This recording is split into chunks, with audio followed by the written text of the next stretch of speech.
ምሳሌ ሚዲያ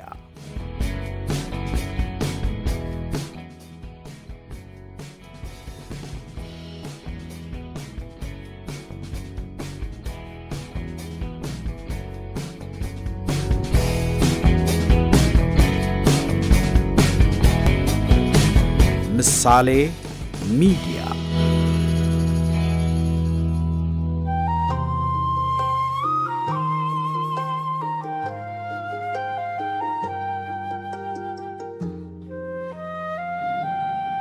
በአውሮፓውያኑ 1990ዎቹ አጋማሽ ስዊዘርላንድ በርን ከተማ በሚገኝ አንድ ዓለም አቀፍ ትምህርት ቤት ውስጥ ፓክኡን የተባለ አይናፋርና ብዙ የማይናገር ተማሪ ነበር። ተማሪው የሰሜን ኮሪያ ዲፕሎማት ልጅ እንደሆነ ተነግሮም በሐሰተኛ ስም ነበር የሚኖረው። አብረውት የሚማሩ ልጆች የሚያውቁት ለቅርጫት ኳስና ለሆሊውድ ፊልሞች ያለውን ጥልቅ ፍቅር ብቻ ነበር። የሚገርመው ግን ይህ ስፖርት ወዳድ ወጣት በግል ሹፌር እየታጀበ ወደ ትምህርት ቤት የሚመጣው ልዑል ወደፊት ዓለምን የሚያንቀጠቅጥ አምባገነን ይሆናል ብሎ የገመተ አንድም የክፍል ጓደኛ አልነበረውም። ስዊዘርላንድ ውስጥ ያሳለፋቸው እነዚህ ዓመታት የምዕራባውያንን ነጻነት እያጣጣመ ነገር ግን የገዛ አገሩን የብረት መጋረጃ እንዴት መጠበቅ እንዳለበት የተማረባቸው ምስጢራዊ ጊዜያት ነበሩ። ጤና ይስጥልን ውድ የቻናላችን ቤተሰቦች እንደምን አላችሁ?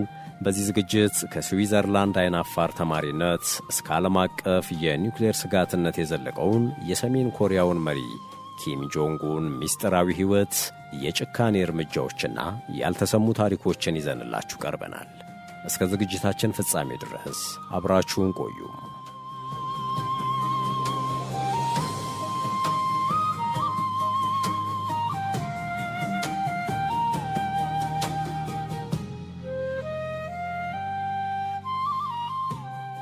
ኪም ጆንጉን በትምህርቱ ብዙም ባይገፋም ለቺካጎ ቡልስ ቡድንና ለማይክል ጆርዳን የነበረው አባዜ ግን እጅግ ከፍተኛ ነበር። በትምህርት ቤቱ መጸዳጃ ቤት ውስጥ ሳይቀር የቅርጫት ኳስ ስታቲስቲክስን ሲያጠና ይውል እንደነበር ይነገራል። ይህ በወጣትነቱ የለከፈው አባዜ በኋላ ላይ ወደ ኒውክሌርና የሚሳኤል ቴክኖሎጂ እንደሚቀየር ያን ጊዜ ማንም አላወቀም። አባቱ ኪም ጆንግ ኢል ልጁን ወደ አውሮፓ የላከው ዓለምን እንዲያውቅ ሳይሆን ጠላቱን በቅርበት እንዲያጠና እንደነበር የታሪክ ተመራማሪዎች ይናገራሉ። ኪም በስዊዘርላንድ ቆይታው ዴሞክራሲን አልተማረም። ይልቁንም የካፒታሊስት አገራት እንዴት እንደሚሰሩና በምን አይነት ስነ ልቦና እንደሚመሩ በቅርበት ታዝቧል። ይህ ድርብ ማንነት ለወደፊቱ የሥልጣን ጉዞው ትልቁ መሣሪያው ሆኖታል። በድንገት ወደ ሰሜን ኮሪያ የተጠራው ኪም የስዊዘርላንድን ውብ ተራሮችና ነጻነትን ትቶ ወደ ፒዮንግያንግ ሲመለስ የቀድሞ አይናፋርነቱን አውልቆ መጣል ነበረበት። አባቱ የሥልጣን ወራሽ እንዲሆን የመረጠው ከታላላቅ ወንድሞቹ ይልቅ እሱን ነበር። ምክንያቱም ኪም ከልጅነቱ ጀምሮ የነበረው ጽናትና የማይበገር ወኔ ለአምባገነንነት ብቁ እንደሚያደርገው አባቱ ቀድሞ በመረዳቱ ነው። የምስጢሩ መጋረጃ ተገልጦ ዓለም ይህንን ወጣት ለመጀመሪያ ጊዜ ያየችው እንደ አውሮፓውያን አቆጣጠር በ2010 በአንድ ወታደራዊ ሰልፍ ላይ ነበር። ጥቁር ማኦ ሱፍ ለብሶም ከአባቱ ጎን ቆሞ በቁም ነገር ሲመለከት የሰሜን ኮሪያ የሦስተኛው ትውልድ ንጉሥ ለመሆን መዘጋጀቱን ለዓለም አበሰረ።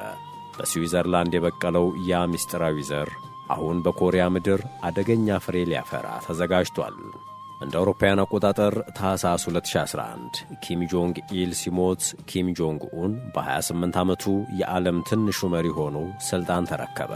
ዓለም ገና የቅርጫት ኳስ ወዳጅ ሕፃን ነው ብላ በንቀት ስታየው፣ እሱ ግን የኬጂቢን የጭካኔ ቀመር በመጠቀም የሥልጣን መንበሩን በደም ማጽዳት ጀመረ። መጀመሪያ ያደረገው ነገር የሥርዓቱ ቁልፍ ሰው የነበሩትንና አጎቱን ጃንግ ሶንግ ታክን ከፊት ለፊቱ ማስወገድ ነበር። አጎቱን ከሃዲ በሚል ክስ በፓርላማ ስብሰባ ላይ በግዳጅ እንዲወሰድ አደረገና በአሰቃቂ ሁኔታ እንዲገደል ትዕዛዝ አስተላለፈ። ይህ ድርጊት ለሌሎች መኮንኖች የተላከ ግልጽ መልእክት ነበር። ለእኔ ታማኝ ካልሆናችሁ ቤተሰብ መሆናችሁ አያድናችሁም የሚል። ኪም በሥልጣኑ የመጀመሪያ ዓመታት ብቻ ከ340 በላይ ሰዎችን በሞት እንደቀጣ መረጃዎች ይጠቁማሉ። ጭካኔው በቤተሰብና በመኮንኖች ላይ ብቻ አላበቃም። በ2017 ታላቅ ወንድሙን ኪም ጆንግ ናም በማሌዥያ አውሮፕላን ማረፊያ ላይ በኬሚካል መሳሪያ እንዲገደል ማድረጉ ዓለምን አስደንግጧል። ይህ ግድያ የኪምን ፍጹም አምባገነንነትና የማንንም ተቃውሞ እንደማይታገስ ያሳየበት የታሪክ ጥቁር ነጠብጣብ ነው። እሱ ዙፋኑን በደም አጥቦ ተቀናቃኞችን ሁሉ ድምጥማጣቸውን ያጠፋ ጨካኝ መሪ ነው። ከግድያዎቹ ጎን ለጎን ኪም የኒውክሌር አባዜውን ወደ ከፍተኛ ደረጃ አሸጋገረው። መሳሪያ ከሌለን እንዋጣለን በሚል ፍልስፍና በየወሩ የሚሳኤል ሙከራዎችን ማድረግ ጀመረ። አገሪቱ በረሃብ ብትሰቃይም እሱ ግን በቢሊዮን የሚቆጠር ዶላር ለኒውክሌር ቦምቦችና ለረጅም ርቀት ሚሳኤሎች ምርት መድቧል። ይህ እርምጃ ሰሜን ኮሪያን በአጭር ጊዜ ውስጥ አደገኛ የኒውክሌር ኃይል አደረጋት። የሚገርመው የኪም ፕሮፓጋንዳ ማሽን አሰራር ነው። ራሱን እንደ አያቱ ኪም ኢልሱንግ ለማስመሰል ክብደቱን እንዲጨምር፣ አልባሳቱንና የፀጉር አቆራረጡን እንዲያስተካከል ተደርጓል። ሕዝቡ እሱን እንደ ታላቅ መሪ ብቻ ሳይሆን እንደ አምላክ እንዲመለከተውም ተገዷል። በየቤቱና በየመስሪያ ቤቱ የእሱ ፎቶ ግድግዳ ላይ ተሰቅሎ ዕለታዊ አምልኮ ይደረግለታል። የጭካኔው ጥበብ ኪምን በሥልጣኑ ላይ የማይደፈር አድርጎታል። የሶቪየት ኅብረትን የስለላ ተቋም ኬጂቢ መርህ የሚከተለው የስለላ ተቋሙ በእያንዳንዱ ዜጋ ቤቱ ውስጥ ገብቶ ጥቃቅን እንቅስቃሴዎችን ይከታተላል። ኪም ጆንጉን ከአባቱ ይልቅ የላቀ ጭካኔና ከአያቱ ይልቅ የላቀ ተንኰል በመያዝ ሰሜን ኮሪያን ወደ አንድ ግዙፍ ክፍት ወህኒ ቤት ቀይሯታል።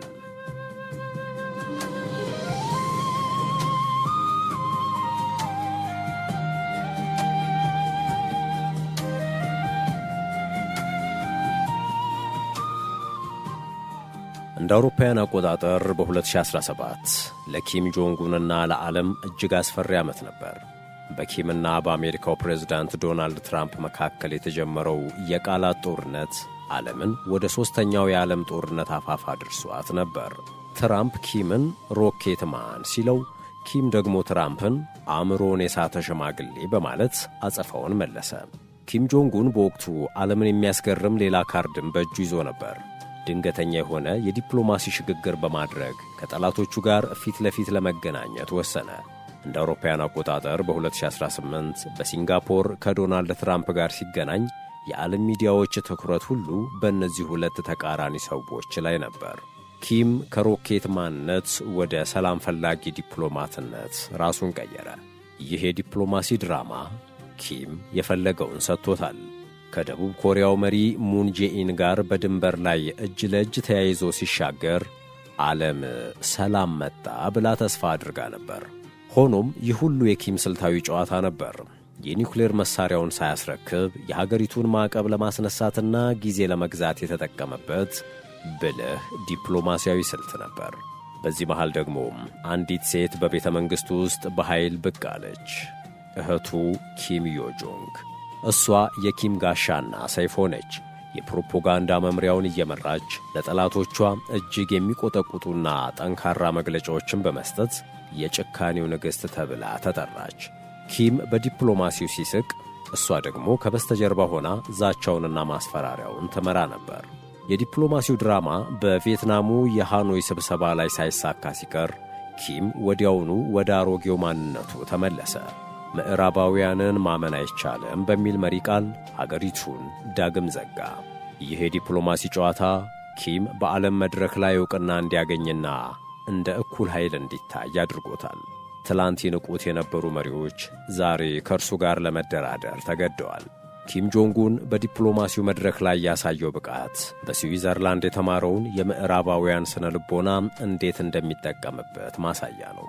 ጦርነትን በማስፈራራት ጀምሮ በፈገግታ ስብሰባን ማጠናቀቅና በመጨረሻም የፈለገውን ሳይሰጥ መውጣት፣ ይህ የኪም ጆንጉን ልዩ የዲፕሎማሲ ድል ነው።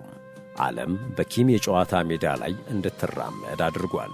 ዓለም በዩክሬን ጦርነትና በጂኦፖለቲካዊ ሽኩቻ ተወጥራ ባለችበት በዚህ ወቅት ኪም ጆንጉን ሌላ ያልተጠበቀ ስልታዊ እርምጃ የወሰደ ሰው ነው።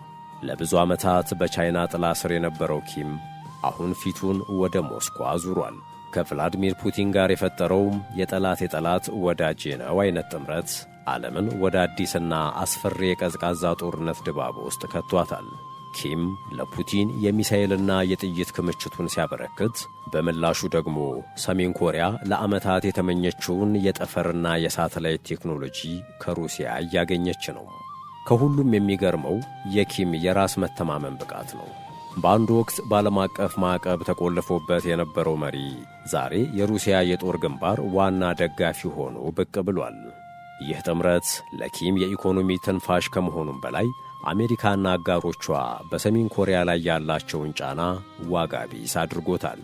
ኪም በሩሲያ በኩል የሚያገኘው ወታደራዊ ድጋፍ የኒውክሌር ፕሮግራሙን ይበልጥ ዘመናዊና የማይደፈር እንዲያደርገው አስችሎታል።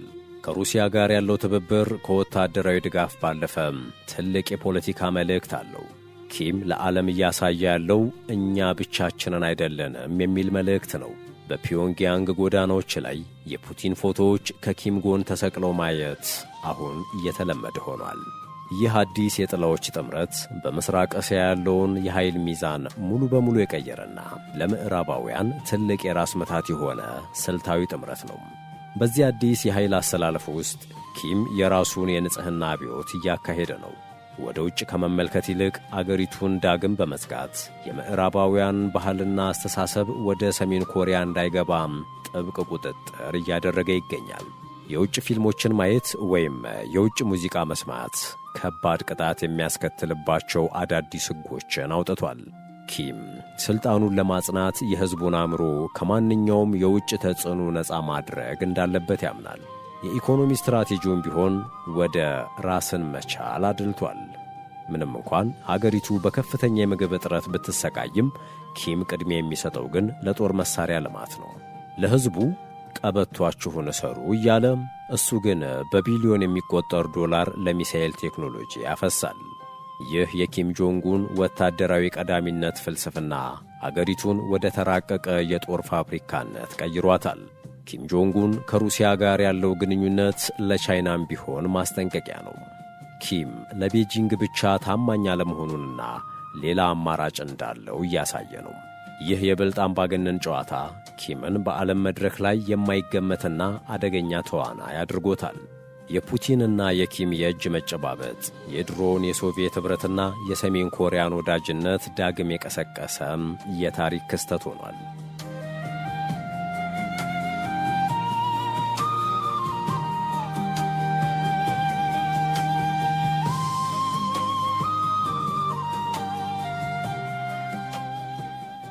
ዓለም በኪም ጆንጉን ጤናና በሥልጣን ቆይታው ላይ ጥያቄዎችን በምታነሳበት ወቅት ኪም ሌላ ያልተጠበቀ ምስጢር ይፋ አደረገ። በቅርብ ጊዜ በሚሳኤል ሙከራዎችና በታላላቅ ወታደራዊ ሰልፎች ላይ አንዲት ሕፃን ልጅ ከጎኑ ትታያለች። ልጁ ኪም ጁኤ። ይህች ሕፃን ልጅ በሕዝብ ፊት መታየቷ ዝም ብሎ የተደረገ ሳይሆን ለሰሜን ኮሪያ አራተኛ ትውልድ የሥልጣን ወራሽ መንገድ እየተጠረገ መሆኑን የሚያሳይ ግልጽ መልእክት ነው። ኪም ልጁን ይዞ መታየቱም በሰሜን ኮሪያ ታሪክ ታይቶ የማይታወቅ ክስተት ነው። አባቱም ሆነ አያቱ ወራሾቻቸውን እስከ መጨረሻው ሰዓት ድረስ ምስጢር አድርገው ነበር የሚቆዩት። ኪም ግን ልጁን ተወዳጇ ልጅ በሚል ቅጽል ስም እያስተዋወቀ ገና በልጅነቷ ወታደራዊ መኮንኖች እንዲሰግዱላት እያደረገ ነው። ይህ የሚያሳየው የኪም ቤተሰብ ሥልጣን ለዘላለም እንዲቀጥል የታቀደ የረጅም ጊዜ ስትራቴጂ መኖሩን ነው። ይህ የኪም ጁኤ መታየት በቤተ መንግሥቱ ውስጥ ያለውን የኃይል አሰላለፍም ፍንጭ ይሰጣል። በአንድ ወቅት የኪም ተተኪ ትሆናለች ተብላ የምትጠበቀው እህቱ ኪም ዮ ጆንግ አሁን ከልጁ በስተጀርባ ሆና ትታያለች። ይህ ምናልባትም ኪም ለሥልጣን ወራሽነት ቅድሚያ የሚሰጠው ለገዛ ልጆቹ መሆኑን የሚያረጋግጥ ነው። ኪም ጁኤ የወደፊቷ የሰሜን ኮሪያ ንግሥት እንድትሆን ገና ከልጅነቷ በወታደራዊና በፖለቲካዊ ሥልጠና ውስጥ እያለፈች ነው። የሚገርመው የዚህች ሕፃን ልጅ አለባበስና የፀጉር ስታይል ሳይቀር የኪምን እናት ወይም የባለቤቱን የሪሶልጁን ምስል እንዲያስታውስ ተደርጎ የተቀረጸ መሆኑ ነው። ይህ በሰሜን ኮሪያ ፕሮፓጋንዳ ማሽን የታቀደ የንጉሣዊ ምስል ግንባታ ነው። ሕዝቡ ከወዲሁ ለዚህች ልጅ ታማኝነቱን እንዲያሳይና የኪም ቤተሰብ ደም የማይተካ መሆኑን እንዲያመን እየተደረገ ነው። የሥልጣን ወራሽ ጉዳይ ለኪም ጆንጉን የሕልውና ጉዳይ ነው። በዙሪያው ያሉ መኮንኖች ለእርሱ ብቻ ሳይሆን ለልጆቹም ታማኝ እንዲሆኑ በማድረግ የወደፊት መፈንቅለ መንግሥት ስጋትን ለመቀነስ እየሞከረ ነው። ይህ የአራተኛው ትውልድ ዝግጅት ሰሜን ኮሪያ ከዲሞክራሲ ይልቅ ወደ ንጉሣዊ ሥርዓት ይበልጥ እየተጠጋሽ መሆኗን ያሳያል። ኪም ጁኤ ለዓለም የሰሜን ኮሪያ የኒውክሌር ኃይል ለቀጣይ ትውልዶችም እንደሚቀጥል ምልክት ሆና ቀርባለች። የልጁ መታየት ኪም ራሱን እንደ የሕዝቡ አባት አድርጎ ለመሳል የተጠቀመበት ዘዴ ነው። በሚሳኤል ሙከራ ወቅት የልጁን እጅ ይዞ ሲራመድ የሚያሳዩ ምስሎች ኒውክሌር መሳሪያው ለልጆቻቸው ደህንነት አስፈላጊ መሆኑን ለሕዝቡ ለማሳመን የሚደረግ ጥረት ነው። ኪም ጆንጉን ሥልጣኑንና የኒውክሌር አባዜውን ለቀጣዩ ትውልድ ለማስተላለፍ ቆርጦ ተነስቷል። ከሚሳኤል ሙከራዎችና ከወታደራዊ ዛቻዎች በስተጀርባ የኪም ጆንጉን የግል ሕይወት በከፍተኛ ጥንቃቄ የተጠበቀ ምስጢር ነው። ሆኖም አልፎ አልፎ የሚወጡ መረጃዎች መሪው ለቅንጡ ዕቃዎች፣ ለውድ መኪኖችና ለምርጥ ምግቦች ያለውን ጥልቅ ፍቅር ያሳያሉ። ሕዝቡ በረሃብና በችግር በሚማቅቅባት አገር ውስጥ ኪም በቢሊዮን የሚቆጠር ዶላር የሚወጣባቸውን የግል ደሴቶች፣ የግል ባቡሮችና የቅንጦት መርከቦችን ይይዛል። ይህ በከፍተኛ ድህነትና በከፍተኛ ቅንጦት መካከል ያለው ልዩነት የኪም የሰውኛ ማንነት አንዱ ገጽታ ነው። ሌላው ትኩረት የሚስበው የኪም የጤና ሁኔታና በዙሪያው ያለው ጭንቀት ነው። በተለያዩ ጊዜያት ለሳምንታት ከሕዝብ ዓይን ሲሰወር ዓለም ሞቷል ወይንስ በጠና ታሟል በሚል ግምት ስትናወጥ ትቆያለች። ከመጠን በላይ ውፍረትና ሲጋራ ማጨስ ለጤናው ጠንቅ ቢሆኑም እሱ ግን እነዚህን ልማዶች ሲተው አይታይም። እነዚህ የጤና ስጋቶች የኪም አምባገነንነት ቢገዝፍም እንደ ማንኛውም ሰው ለሕመም የተጋለጠ መሆኑንና ይህም በሥልጣን ቀጣይነቱ ላይ ትልቅ ስጋት መፍጠሩን ያሳያሉ። በቤተ መንግሥቱ ውስጥ ደግሞ የባለቤቱ የሪሶል ጁ ሚና ለየት ያለ ነው። ሚስቶቻቸው እንደሚደብቁት እንደ ቀድሞዎቹ የሰሜን ኮሪያ መሪዎች ሳይሆን ኪም ባለቤቱን ይዞ በተለያዩ ዝግጅቶች ላይ ይታያል። ሪሶል ጁም የቀድሞ ዘፋኝ እንደመሆኗ በቤተ መንግሥቱ ውስጥ ለስላሳና ዘመናዊ ድባብ ለማምጣት እንደምትሞክር ይነገራል። የኪም የግል ሕይወት በቤተሰባዊ ፍቅርና በፖለቲካዊ ግዴታ መካከል የተወጠረ ነው። ልጆቹን ሲያጫውት የሚታይበት ምስልና ሚሳኤል ሲያስወነጭፍ የሚታይበት ምስል ተደራርበው የአንድ ሰው ሁለት ገጽታዎችን ያሳዩናል። የሚገርመው ደግሞ ኪም ለምዕራባውያን ቴክኖሎጂ ያለው ፍቅር ነው። ምንም እንኳን አሜሪካን ታሪካዊ ጠላቴ ቢላትም እሱ ግን የአፕል ምርቶችንና የምዕራባውያን ውድ ሰዓቶችን መጠቀም ያዘወትራል። በስዊዘርላንድ ያሳለፈው ወጣትነት፣ በውስጡ የቀረጸው የምቾት ፍላጎት ዛሬም በቤተ መንግሥቱ ግድግዳዎች ውስጥ በግልጽ ይታያል። ኪም ጆንጉን በውጭ ለዓለም የብረት ሰው ሆኖ ሲቀርብ፣ በውስጥ ግን ምቾትንና ዘመናዊነትን የሚናፍቅ ሰው ነው። ይህ የሰውኛ ገጽታው ደግሞ በስሜታዊነቱ ላይ ይታያል። በተለያዩ ጊዜያት በሕዝብ ፊት ንግግር ሲያደርግ እምባው ሲመጣና ይቅርታ ሲጠይቅ ታይቷል። በተለይ በኮሮና ወረርሽኝ ወቅት ሕዝቡን በቂ ጥበቃ ስላላደረገለት በይፋ ሲያለቅስ የታየበት ክስተት ታላቁ መሪ እንደ ማንኛውም ሰው ስሜት ያለውና የሚሳሳት መሆኑን ለማሳየት የተደረገ የፕሮፓጋንዳ አካል ሊሆንም ይችላል ተብሏል። ይህ የስሜታዊነትና የጭካኔ ድብልቅ ኪምን ይበልጥ ምስጢራዊና የማይገመት ያደርገዋል። የኪም ጆንጉን ሕይወት በአምላክነትና በሰውነት መካከል ያለ ትግል ነው። ሕዝቡ እንደማይሳሳት አምላክ እንዲያመልከው ቢገደድም እሱ ግን በግል ክፍል ውስጥ ከልጆቹ ጋር የሚጫወት በጤናው የሚጨነቅና የምዕራባውያንን ፊልሞች እያየ የሚዝናና ሰው ነው። ይህ የሰው ገጽታው ነው ለታሪኩ ጥልቅ ትርጉም የሚሰጠው። ምክንያቱም የአምባገነኑን ጭካኔ ይበልጥ ግልጽ አድርጎ የሚያሳየው ከእነዚህ ሰውኛ ስሜቶቹ ጋር ሲነጻጸር ነው። የኪም ጆንጉን ጉዞ ከስዊዘርላንድ አይናፋር ተማሪነት እስከ ዓለም አቀፍ የኒውክሌር ስጋት የዘለቀ በሚስጥርና በጭካኔ የተሞላ የታሪክ ድርሳን ነው። ዙፋኑን በደም አጥቦ ተቃዋሚዎቹን ድምጥማጣቸውን አጥፍቶና የኒውክሌር መሣሪያውን አጎልብቶ የገዛ ሀገሩን የብረት ግንብ አድርጓታል። ከዚህ ሁሉ ኃይል በስተጀርባ ግን ነገ ምን ሊፈጠር እንደሚችል የማይታወቅበት ስጋት ሁል ጊዜም አለ። የዛሬውን መሰናዶ በዚህ አበቃን።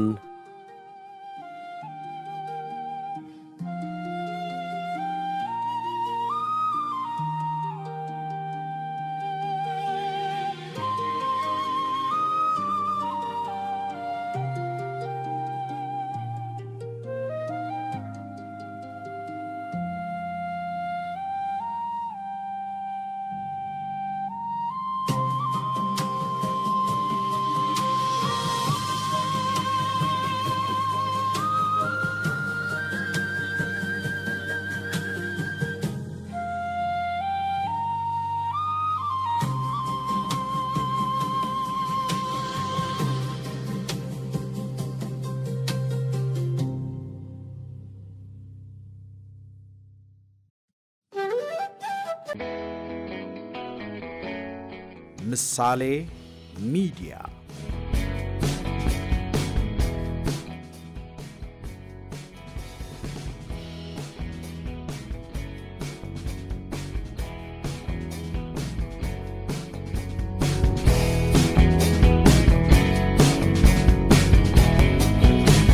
ምሳሌ ሚዲያ